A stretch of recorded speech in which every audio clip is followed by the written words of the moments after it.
Dionisio Hernández. ¿Algún comentario en relación a los artículos finales del Código de Familia en relación a matrimonio? ¿Alguien que quiera comentar algo que le haya llamado la atención?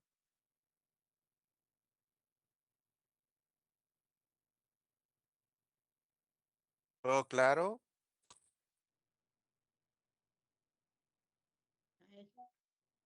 Vamos a ver, Berta. Abogado, en el artículo 43, que bueno, ahí dice, ¿verdad?, que ambos cónyuges tienen derecho a ejercer sus profesiones. Eh, Anteriormente, ¿verdad?, bueno, nuestros abuelos que no dejaban que sus esposas trabajaran, bueno, incluso mi papá era de esos que no dejaba que mi mami trabajara, y hoy en día, ¿verdad?, pues se ejerce bastante eso de que los dos trabajan, los dos en la casa también tienen sus obligaciones, y eso pues ahí se está poniendo en práctica lo que es este artículo. Ujú, correcto. Bien, la semana pasada, ¿alguien más, jóvenes? Vamos a ver, vamos a preguntar, pues. Francis Pineda, vamos a ver, Francis.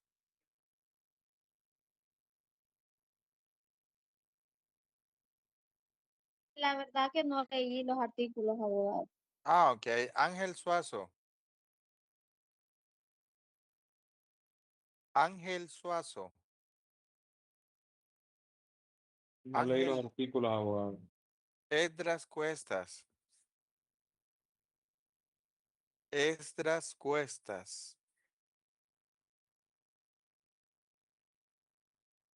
Esdras Cuestas. ¿Se encuentra? No se Abogado, encuentra.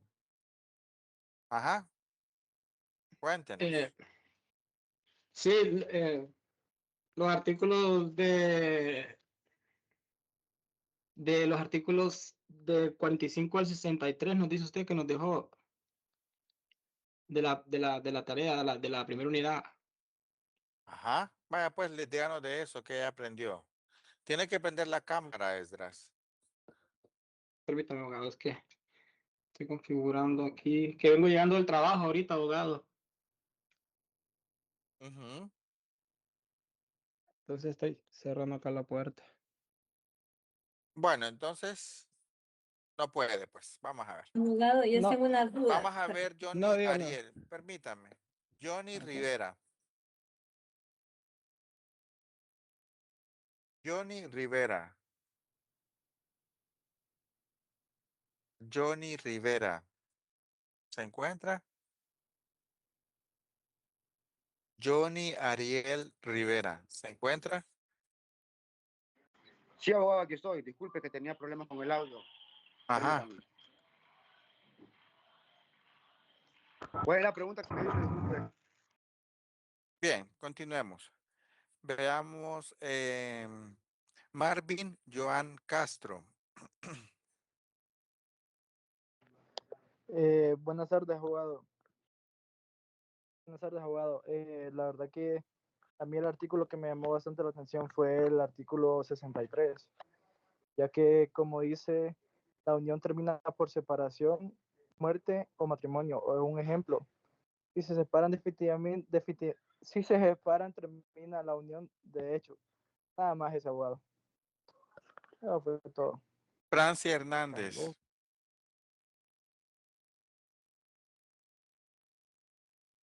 Franci Hernández.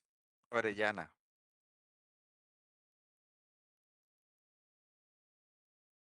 Franci Elizabeth Hernández Orellana. No. Bien, vamos a anotar acá. Bueno.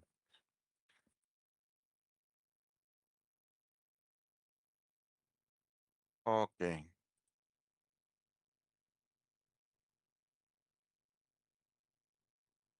Mm, mm. Permítame, solo les quiero.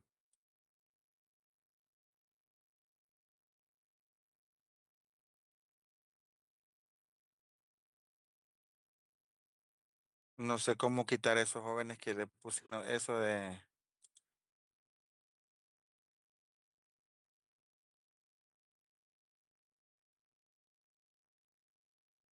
¿Cómo hago para dejarlos?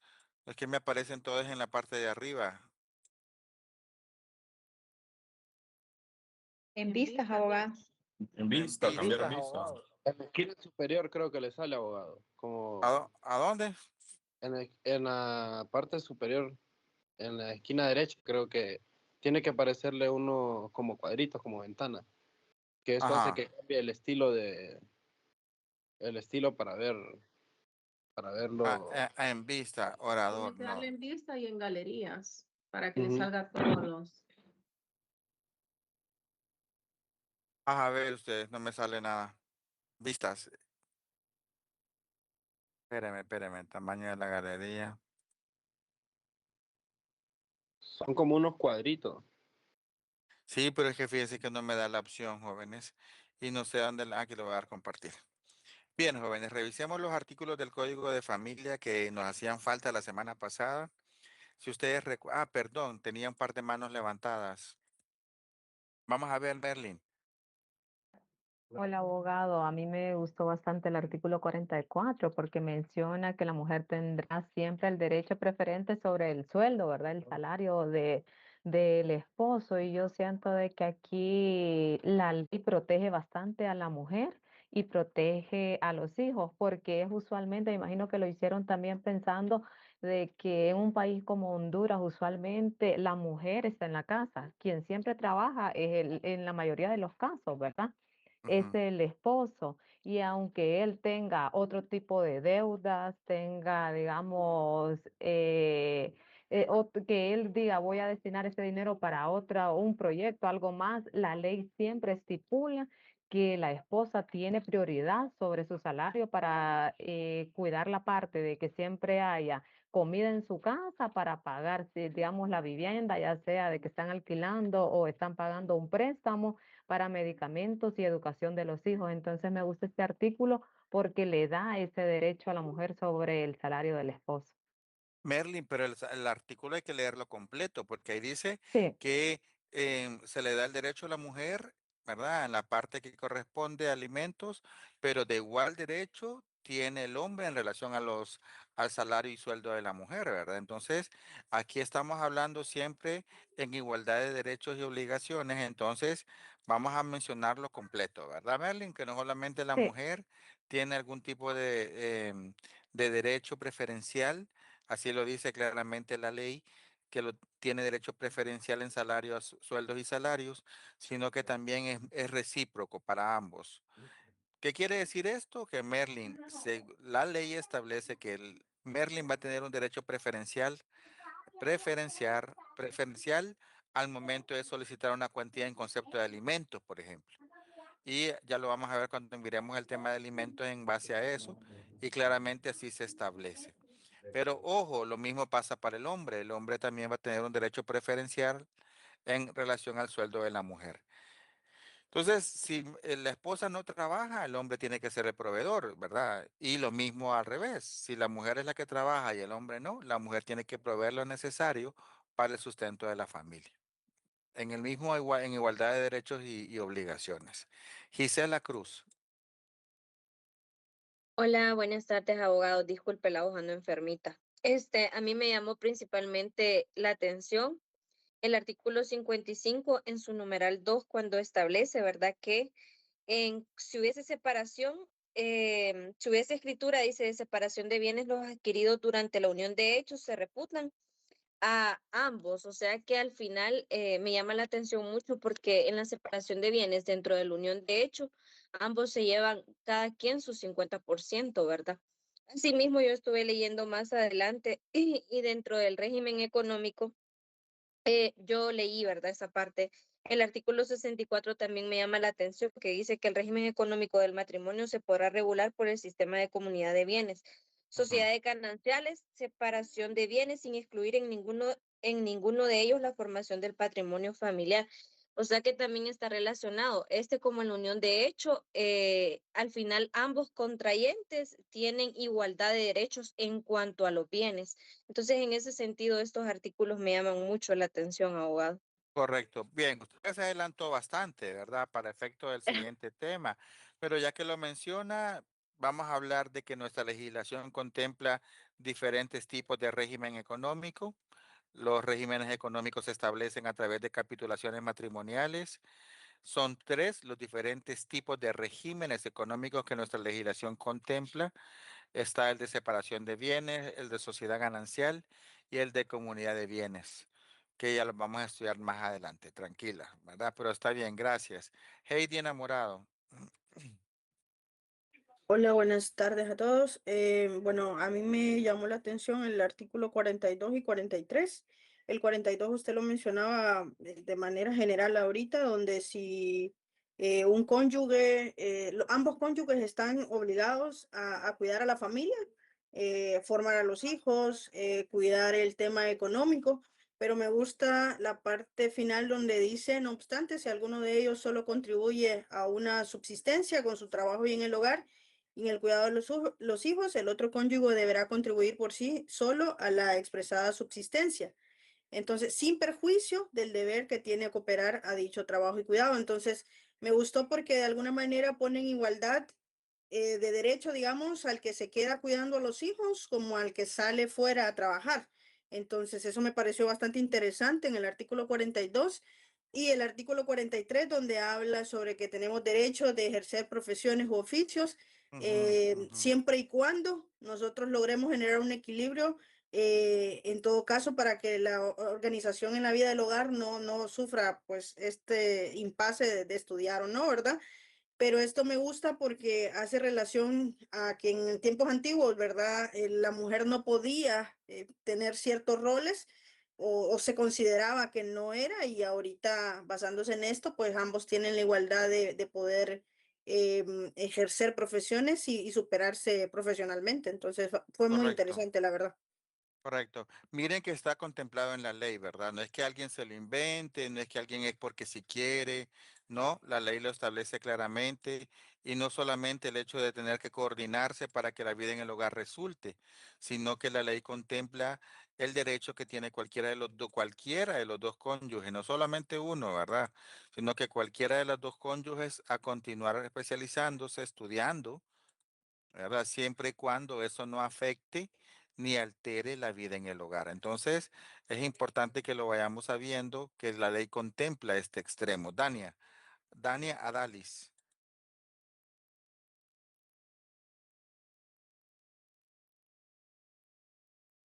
Enciende el micrófono. Buenas noches, abogado. Sí, fíjese que yo tenía una duda cónyuges en este caso. Por ejemplo, el artículo 41 específicamente habla de cuando que deben guardarse lealtad y cuando uno de los dos cónyuges tal vez tiene que salir a trabajar, a vivir a otro lugar. Entonces, esta podría ser una causal por el que la pareja que se queda en el hogar decida que ya no quiere vivir con esta pareja porque la dejó aislada, que la descuidó. Esto aplica para ambas personas que se dan en estos tiempos, a veces por personas que se van indocumentados, otros que por falta de trabajo se van a trabajar a otras ciudades. Entonces, este podría ser una causal, abogado. ¿Para qué? Para disolver el matrimonio, la unión de Ajá, la... pareja, todo eso. ¿No podría No, aplicar este? no, la ley no contempla esas causales. Las causales están Ok. claras. Explícitas en los Solo, artículos. solo las que están contempladas en el artículo 238 del Código de Familia se contemplan como causales de divorcio, nada más. Otras ya no. Ok. Ujú. ¿Ok? Bien, Esdras. Muy buenas tardes, abogado. Con respecto a la opinión de lo que nos llamó la atención de ciertos artículos, a mí me llamó la atención del artículo 51, ¿verdad? Sobre la restricción de enajenación de bienes, cómo esto, pues, es como un seguro para que los patrimonios familiares no puedan ser vendidos, ¿verdad? Este se prohíbe grabar o enajenar bienes comunes sin el consentimiento escrito de la otra conviviente, ¿verdad? Y pues al momento de una pareja querer hacer este tipo de venta, esta queda de forma, pues, en nulidad, tiene una nulidad absoluta, ¿verdad? Queda irrevocada completamente. Entonces me llama la atención cómo esto, pues, es una forma de proteger el patrimonio familiar, ¿verdad? Y claro, una vez que, pues, uno hace legal la unión de hecho, puede optar a este beneficio. Si no tiene inscrita a su unión de hecho, entonces no puede optar a beneficio y podría pues tener ahí sí el peligro de perder los bienes con cualquier uno de los cónyuges que tenga nombre de ese patrimonio, pues podría venderlo. Entonces me Ujú. llamó la atención a ello. Gracias. Jamie, Paola. Buenas noches. A mí me llamó la atención el artículo 38, ¿verdad? Que nos menciona que contra los actos y provincias de funcionarios que ponga obstáculos. Y leía que dice que la ley no permite de que un funcionario público se siga con un capricho sin tener algo justificado y le da la potestad a la persona de que se presente a un juzgado de familia para llevar a cabo lo que es, pues, su matrimonio en este caso. Ujú. Bien, gracias. Miriam Rivera, yo creo que era Jamie, sí, Miriam. No, yo, abogado, Miriam, a mí me llama la atención bastante lo que es el artículo 41, el que dice que los cónyuges deben de vivir juntos, guardarse lealtad, consideración y el respeto debido, así como socorrerse mutuamente. En el segundo párrafo habla de la obligación que tienen los cónyuges de vivir juntos y que cesa cuando acarrease grave perjuicio para cualquiera de ellos. En esta parte me llama la atención porque creo que ahí habla cuando hay, por ejemplo, violencia intrafamiliar, abogado, porque dice más abajo, dice de que en casos especiales, dice que si les toca vivir o residir temporalmente fuera del domicilio común. No sé si se refiere a esa parte, porque dice que cesa cuando acarrease grave perjuicio, dice para cualquiera de ellos o para los hijos. Cuando en algún hogar hay violencia o que el padre a veces pues toma, ¿verdad? Y usted sabe que llegan así pues y empiezan a pelear, a discutir y eso pues les afecta tanto a la esposa como a los hijos. ¿Pero qué artículo es ese, El compañero? 41, el 41. De Sí. matrimonio. Bien. Ya lo vamos a ver, ya lo vamos a revisar. Déjenos que participen un par de... Andreina Lagos.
Sí, bien. Lo primero económico que la pareja tiene para proceder a saber si le corresponde o no le corresponde una parte de ese capital, de ese dinero a esa persona.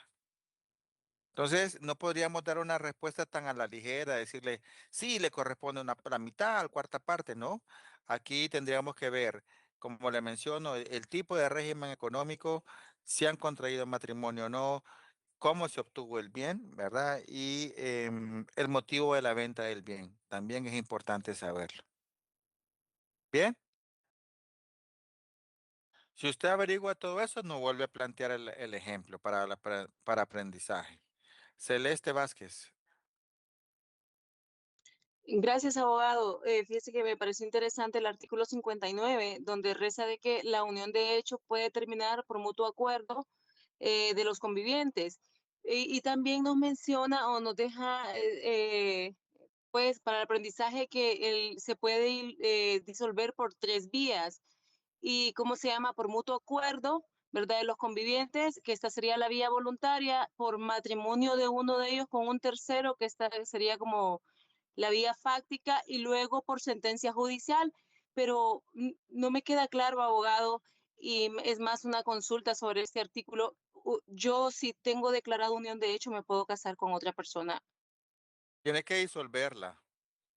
Con otra pareja, tiene que disolver la Ajá. unión de hecho que tiene. Tiene que disolverla. Ya vamos a revisar eso. Dulce María Ulloa. Gracias. Dulce María Ulloa. Bien. Gracias, abogado. Gracias, perdón, es que tuve problemas con el micrófono.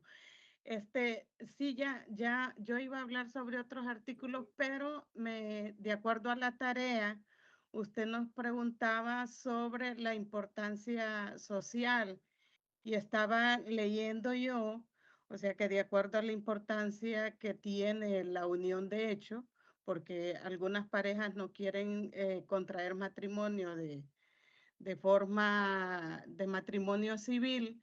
Y entonces estaba leyendo de cuánto ha aumentado el número de parejas en nuestro país en cuanto a la unión de hecho. Y hacía una pequeña explicación que era porque se adquirían muchos derechos al tener la unión adquirir la unión de hecho y se protegían los hijos y el proceso, como ya estaban como en una relación y el proceso ya estaba avanzado o ya habían convivido por largo tiempo. Pero sí me sorprendía que cómo ha tomado la población en nuestro país la unión de hecho como una forma también de legalizar esta unión. Claro, es que lo es.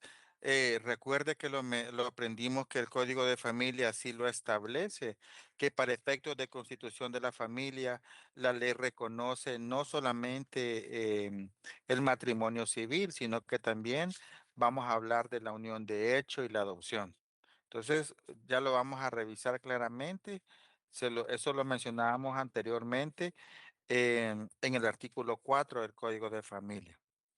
Y la unión de hecho es un mecanismo legal para formalizar una relación em, no formalizada a través del matrimonio civil, pero sí otorga los mismos derechos y obligaciones que nacen del matrimonio. Veamos, Gina.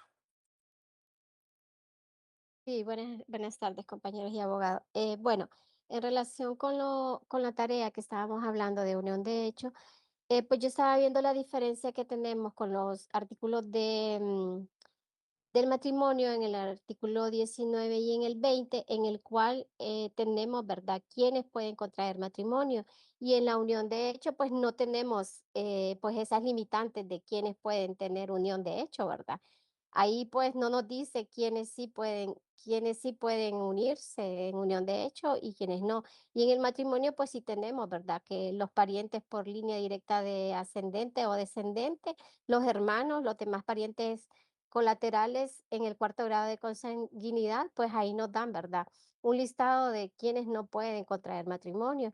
Y en la unión de hecho, pues a diferencia, pues no nos dice quiénes sí, quiénes no. Y pues en la sociedad hondureña, pues podemos ver de que hay muchas personas que se unen, ¿verdad? En unión libre y pues algunos hasta pues son primos, son parientes. En muchas ocasiones se da esa situación en la sociedad hondureña. Bien, gracias, Gina. Pero lo único que sí mencionaría en relación a lo que usted nos acaba de decir es que todo lo que se aplica a matrimonio lo vamos a aplicar a unión de hecho. Todo. Y con lo que usted acaba de mencionar en relación a las prohibiciones para contraer matrimonio, también lo vamos a aplicar a unión de hecho. Entonces, es como que nosotros copiáramos los artículos y dijéramos, eh, ¿quiénes no podrán formalizar una unión de hecho? ¿Quiénes no podrán tener una unión de hecho entre sí? Lo mismo que usted vio allá en matrimonio, lo va a aplicar aquí en unión de hecho. Lo mismito, lo mismito. Bien, déjenme terminar, jóvenes, con los artículos de matrimonio. Creo que la semana pasada terminábamos viendo el mandante y mandatario, ¿verdad? La posibilidad que alguien pueda representar a uno de los cónyuges durante la celebración del matrimonio, ¿lo recuerdan? Sí, Ah, ok, sí, bien. abogado, sí lo recuerdo. Entonces hablábamos de que en nuestra legislación lo contempla. La posibilidad, repito, de que un mandante tenga un mandatario para que le represente al momento de celebrar el acto solemne del matrimonio civil. El Código de Familia establece que el mandatario, perdón, el mandante tiene que ser del mismo sexo que el mandatario, ¿verdad? Y que el poder tiene que otorgarse en escritura pública. Y que esta persona pues acude al momento de la celebración de la boda civil y firma en nombre del mandante. Y se realiza el acto solemne para, para que la boda, el matrimonio civil quede con valor y efecto, ¿verdad? Y luego de eso hablamos sobre el matrimonio celebrado, el matrimonio bajo peligro inminente de muerte y también en artículo mortis, que es el artículo 36 y 37. Espero que ya lo hayan podido leer. Estos jóvenes nos reconoce la posibilidad que en nuestro país el matrimonio se pueda celebrar sin tener a la vista los requisitos que el Código de Familia establece.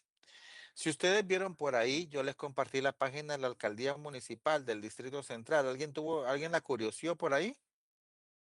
¿Alguien miró Sí, en la abogado. página? Sí, abogado.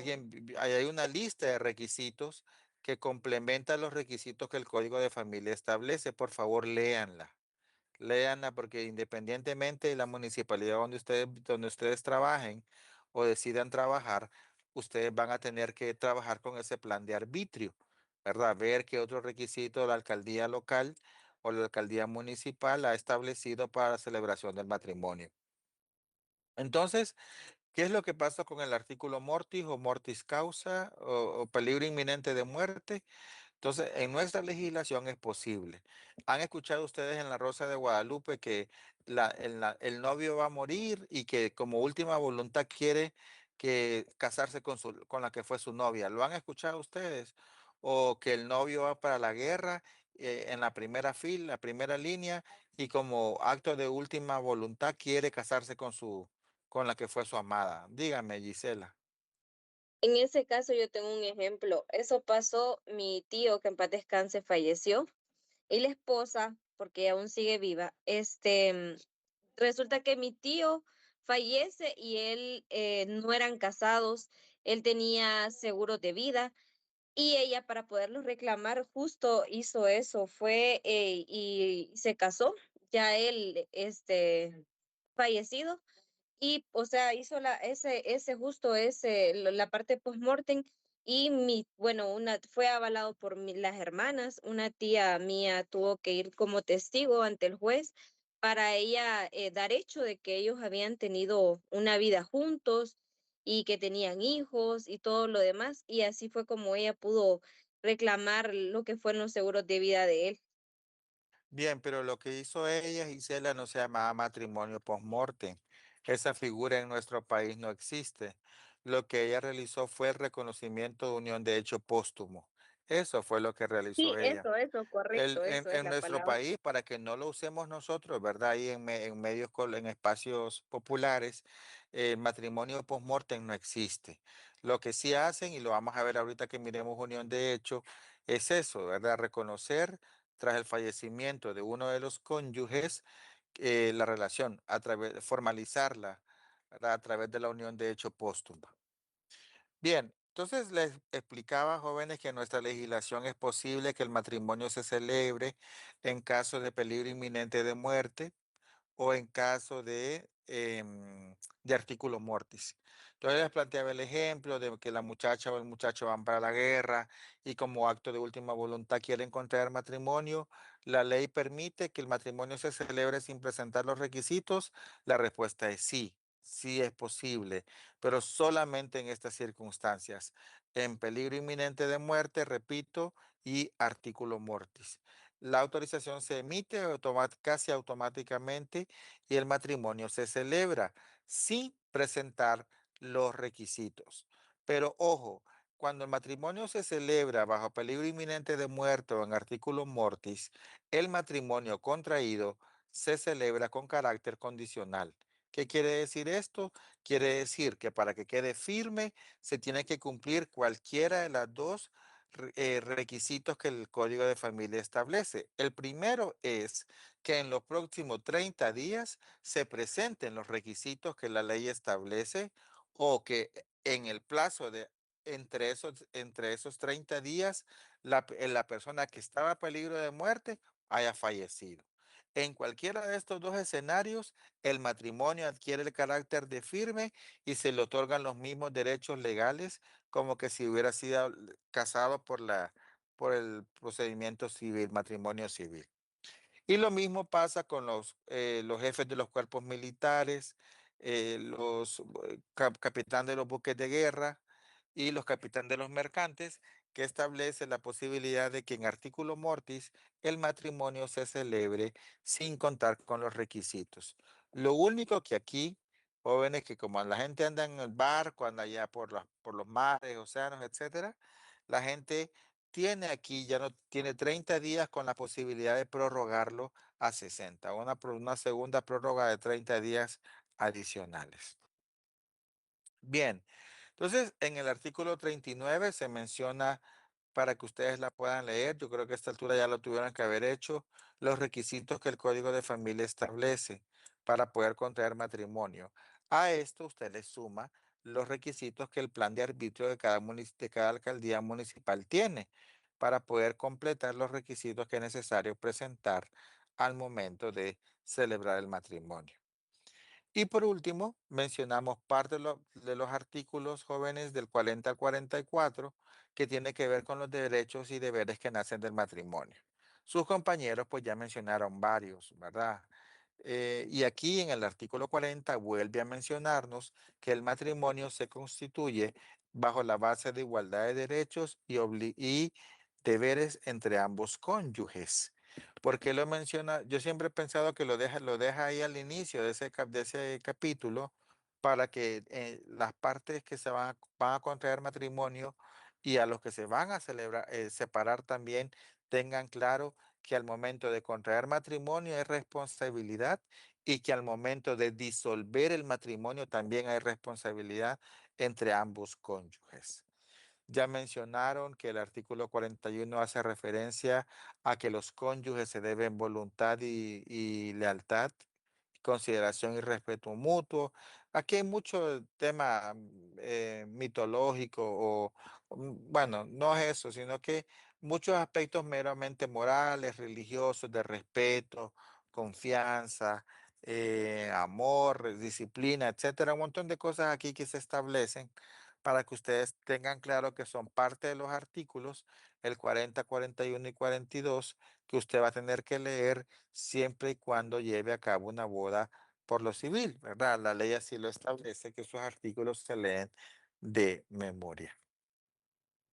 Ahora, también mencionaban por ahí sus compañeros el hecho que el Código de Familia establece claramente que las partes involucradas o los cónyuges tienen que la responsabilidad de un desarrollo profesional, un desarrollo de su oficio, ¿verdad? De estar mejor económicamente, de hablar de cooperación y ayuda para tener una buena convivencia familiar, ¿verdad? Entonces, todo eso lo menciona el Código de Familia en relación a eso. Y como decía la compañera anteriormente, el artículo 44 nos habla del derecho que tiene la mujer sobre el sueldo, sobre el derecho preferente que tiene la mujer sobre el sueldo salario, pero ojo, le decía que el mismo artículo establece igual complete al marido, dice igual derecho compete al marido que el que se le reconoce a la esposa, lo mismito. Entonces, por eso le decía yo que hay que leer el artículo completo para poder entender el espíritu de esa disposición. Vamos a ver Berta Lidia y Nestrosa. Sí, abogado, es que con respecto a lo de los matrimonios, ¿verdad? Cuando hay peligro de muerte, yo conocí un caso y bueno, en su momento yo dije, pero ¿qué fue lo que pasó? Ahora ya lo entiendo, porque ellos bueno, se casaron porque la muchacha estaba, bueno, ya estaba muriendo.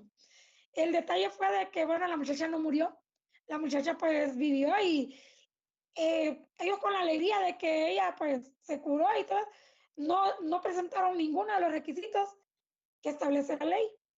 Entonces, pero ellos se fueron para el pueblo y tranquilos, ¿no? Con el tiempo ellos hicieron un trámite y supuestamente ellos estaban casados y salen que no. Y bueno, empezaron a decir, ¿por qué? Y como le digo, yo ahora ya entiendo que fue que ellos no presentaron los requisitos en el tiempo establecido, que es los 30 días. Y nos dice, ¿verdad?, que si no presentan los requisitos establecidos en los 30 días, pues queda disuelto este matrimonio. Y ahí Correcto, ellos... queda. Por eso, gracias, Berta. Por eso es que menciona claramente que el matrimonio se celebra con carácter condicional.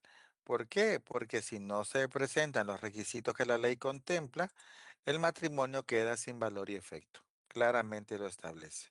Diany Rodríguez. Bueno, buenas noches, abogado. Con respecto a lo que había mencionado la compañera, que si se podía contraer unión de hechos estando casado, claramente al leer y haber hecho la tarea se ve que eso es un impedimento legal para su reconocimiento, ¿va? Y asimismo en el artículo 45 se menciona que uno de los requisitos es la singularidad y la estabilidad, lo cual hace ver de que la relación tiene que ser únicamente entre ellos dos exclusivamente, ¿verdad? Y que no debe de tener una, ¿cómo se le dice? Otra unión matrimonial, lo cual impida su reconocimiento en sí para poder contraer la unión de hecho. Correcto. Entonces, claramente lo establece el Código de Familia en el hecho de la prohibición de reconocer relaciones a través de la unión de hecho de personas que ya tengan relaciones previas. Entonces, claramente lo establece y lo prohíbe el Código de Familia. Bien, entonces, solamente para terminar el tema, Jennifer, díganos. Abogado, buenas noches. Sí, yo estuve leyendo y a mí me llamó la atención lo del artículo 63, donde dice que 62, perdón, donde está el tiempo estipulado, que son los 3 años para reconocer la unión de hecho. Pero lo que me llamó la atención también es que dice que si hay niños menores a esos años, se puede reconocer una unión de hecho. Claro, sí. Entonces, como regla general, el tiempo para reconocer la unión de hecho son 3 años. Sin embargo, el mismo Código de Familia nos establece que si usted ya procreó hijos o está en su primer embarazo o tiene o acaba de nacer su hijo, es posible que la ley reconozca el derecho para interponer un reconocimiento de unión de hecho puede ser de cualquier tipo, póstumo o entre vivos, ¿verdad? Así como lo hemos mencionado hasta este momento. Bien, entonces a manera de resumen, jóvenes, quiero para mañana que revisemos el tema de unión de hecho. A manera de resumen, matrimonio es una figura jurídica constitucional que se contempla en el artículo 111 de la Constitución de la República de Honduras. Claramente se establece que el Estado de Honduras va a proteger los derechos vinculados con el matrimonio, la maternidad y la infancia, ¿verdad? Y la familia. Entonces, de ahí surge esa responsabilidad constitucional de Honduras para proteger al matrimonio. Aprendimos que en nuestra legislación el matrimonio que se reconoce es el matrimonio civil, ¿verdad? Y que el matrimonio religioso es un acto meramente social, no es requerido por la ley para otorgar los derechos y beneficios, derechos y deberes que surgen del matrimonio. El matrimonio civil, jóvenes, se inscribe en el Registro Nacional de las Personas. Eso también recuérdenlo. Aprendimos que para efectos de funcionamiento de la familia se reconoce, y específicamente en el tema de matrimonio, se reconoce el derecho del hombre y la mujer que tengan características o calidades tales naturalmente a contraer matrimonio entre sí, así como la igualdad jurídica entre los cónyuges. Aprendimos que la ley no reconoce matrimonios a futuro, compromiso para contraer matrimonios a futuro. Aprendimos tres delitos que están contemplados en el Código Penal en relación a aquellas personas que autoricen la celebración de un matrimonio civil sin contar con los requisitos legales que la ley establece. También lo revisamos. Aprendimos que todo ministro de Fe Pública, jóvenes tienen que solicitar la certificación de haberse celebrado el matrimonio civil previo a la celebración del matrimonio. Aprendimos que tanto el artículo 40 como varios de todo el código reconoce el derecho de la igualdad jurídica de la mujer en comparación con el hombre. Esto dentro dentro del matrimonio. Después de eso, aprendimos que la mayoría de edad para contraer matrimonio es de 21 años. Sin embargo, aprendimos que en nuestra legislación es posible que un menor de 21 y mayor de 18 pueda contraer matrimonio. La respuesta es sí, siempre y cuando medie la autorización de quien está autorizado a darla. El artículo 17 así lo establece. Teniendo en cuenta que la Constitución establece que es un derecho, decir no tiene que ser debidamente sustentado, ¿verdad? Porque alguien puede solicitar judicialmente la autorización para contraer matrimonio. ¿Bien? Ahora, después aparece quiénes no pueden contraer matrimonio, quiénes no pueden contraer matrimonio entre sí y entre quienes es prohibido celebrar el matrimonio. Claramente lo establece, repito, desde el artículo 19, 20 y 21. Después, jóvenes, aprendimos que el matrimonio se autoriza en sede de la alcaldía municipal del Distrito Central, ¿verdad? O en cualquiera de ellos, en cualquiera de las oficinas que tiene dispuestas a nivel nacional. Los notarios públicos jóvenes también pueden brindar el respectivo protocolo para contraer matrimonio, ¿verdad? Así lo establece claramente el artículo 23. Y aprendimos que todo matrimonio celebrado en el extranjero tiene que ser debidamente inscrito en el país para que le genere derechos y obligaciones a las contrayentes, ¿verdad? O a los futuros esposos. Después de eso aprendimos qué requisitos adicionales tiene que presentar aquella persona que estuvo casada o casado anteriormente y que tú tiene bienes bajo su disposición que le pertenecen a los hijos y o bajo su administración, y la ley claramente establece este extremo, ¿verdad? En relación a los que han tenido hijos, ya saben que tienen que solicitarle ustedes que acredite cumplir con su obligación de dar alimentos, que acredite el hecho que tiene, si tiene bienes que le pertenecen a los hijos, que acredite el inventario respectivo para que no exista confusión del nuevo capital matrimonial que se va a conformar. En el caso de los extranjeros, también aprendimos que hay que presentar la solicitud con una serie de documentos. Prácticamente son los mismos de Honduras, joven, de los hondureños y hondureñas. Lo único que aquí la, aute- la, aut- la nota marginal, el certificado de nacimiento con nota con margen de soltería que emitido por un país extranjero tiene que ser, dependiendo del idioma, tiene que ser venir debidamente traducido, ¿verdad? Para que no se le rechace. Luego aprendimos que el certificado médico prenupcial es un requisito adicional que se pide y que según la literatura tiene que ser llenado de forma gratuita por los médicos que forman parte de las dependencias de la Secretaría de Salud Pública, tanto centralizadas como descentralizadas, o en su defecto, cualquier médico debidamente colegiado. También lo aprendimos. Entonces, ¿qué aprendimos del certificado médico prenupcial? Aprendimos que no siempre va a ser un requisito. La ley nos dice, en aquellos lados en donde se carezca de facultativo, no vamos a pedir certificado médico prenupcial. O en aquellos lados en donde las parejas ya haya procreado hijos, no es necesario presentar el certificado médico prenupcial. Bien, recuerden que todos los días y horas son hábiles para celebrar el matrimonio, ¿verdad? Y aprendimos que el matrimonio podrá contraerse por medio de demandante y mandatario, que es lo que acabamos de revisar cuando empezamos la clase de hoy. Y por último, hablábamos sobre el matrimonio celebrado en peligro inminente de muerte o en artículo mortis, ¿verdad? Por favor, léanlo. Y a partir y en el artículo 39 se menciona, jóvenes, los funcionarios, él o la funcionaria competente o notario no autorizará la celebración del matrimonio mientras no se presenten los siguientes requisitos. Les repito, Jóvenes, una cosa son los artículos del Código de Familia y siempre traten de contrarrestarlos o de compararlos con los artículos que establece la alcaldía municipal del Distrito Central o la alcaldía municipal respectiva. Y aquí tenemos los deberes y derechos que nacen del matrimonio, ya los vimos el día de hoy, me parecen interesantes, ¿verdad? Lo único que muy generales, ¿verdad? Para que la gente lo pueda revisar y contrastar. Bien, ¿alguna pregunta hasta acá, jóvenes? Sí, abogado, buenas tardes. Dígame.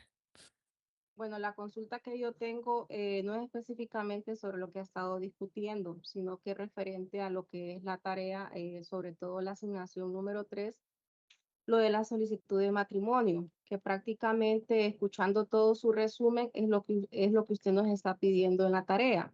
Correcto. Pero creo que, bueno, en mi caso, créame que yo desde el viernes estoy quemándome las neuronas y dándole por acá y por allá, pero no logro aterrizar en cómo redactar este documento. No sé si usted nos podría facilitar un documento para aquí compartir y poderlo ver para más o menos tener la idea de cómo es la estructura de un documento de estos, porque en mi caso es primera vez que voy a hacer algo así. Y creo que la Bien, mayoría. fíjense que en internet hay varios formatos, de hecho, ¿verdad? Vamos a ver si encuentro alguno aquí, de matrimonio civil. Y de hecho creo que en la página, no estoy seguro, fíjese, si en la página de la alcaldía hay un formato también que nos dice, permítame. Fíjese que yo Sí hay busqué abogado. Sí, ahí En la está el página de la formato. alcaldía sí hay y el abogado nos está dando la estructura de lo que hay que poner. Bueno, es que miren, yo no les quiero dar un ejemplo porque no lo van a copiar y lo van a pegar, ¿verdad? Sino que yo quiero que ustedes veo que encuentran o que construyen. No se preocupen que después vamos a revisar una solicitud, pero ustedes traten de hacerlo según lo que hemos visto. Recuerden que siempre lleva una suma, un título, en donde se le solicita al alcalde municipal la autorización de la celebración del matrimonio civil. Luego, a quién va dirigida y luego la comparecencia, quienes solicitan la autorización del matrimonio civil. Prácticamente eso es, ¿verdad? Abogado, disculpe otra consulta. Dígame. ¿Usted quiere poner los artículos explícitamente? Expresamente, disculpe. Ujú, ujú. ¿Hay que poner todo Con- el artículo completo o solo hay que citarlo? Solo los requisitos tiene que mencionarnos. Los requisitos que tiene que acompañar cuando usted le diga a alguien qué requisitos son, tienen que enlistármelo en cada uno de los casos.